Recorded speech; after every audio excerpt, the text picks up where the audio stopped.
Hello दोस्तों, एक गाना माँ के ऊपर बनाए हैं। अगर अच्छा लगेगा तो लाइक और कमेंट ज़रूर करना। जिक्र घर ममाई के बड़ाई नहीं बहा, जिक्र घर ममाई के बड़ाई नहीं बा। जे अभागा होई के जन्मा ओकर माई नहीं बा।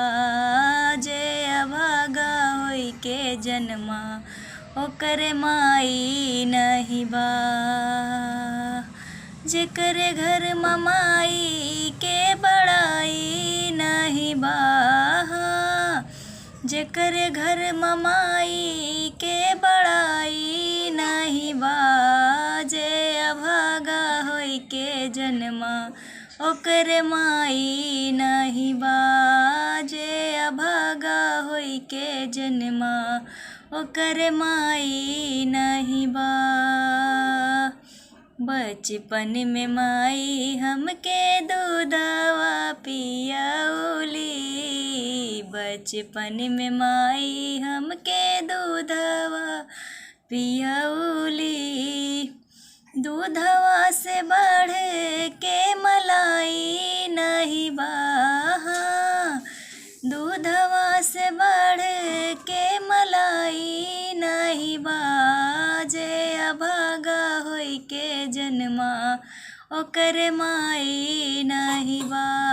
जे अभागा होई के जन्मा ओकर माई नहीं बा।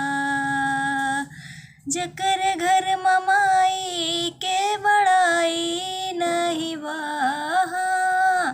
जेकर घर ममाई के बड़ाई नहीं बा।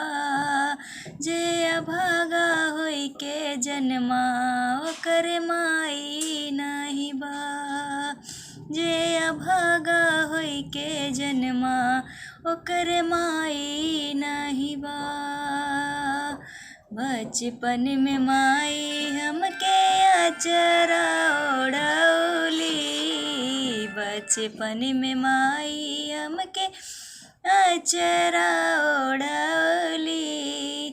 अचरा से बढ़ के रजाई नहीं बा, अचरा से बढ़ के रजाई नहीं बा। जे अभागा होई के जन्मा ओकर माई नहीं बा। जे अभागा होई के जन्मा ओकर माई नहीं बा। जेकर घर ममाई के बड़ाई नहीं बा, जेकर घर ममाई के बड़ाई नहीं बा। जे अभागा होई के जन्मा ओकर माई नहीं बा। जे अभागा होई के जन्मा ओकर माई नहीं बा।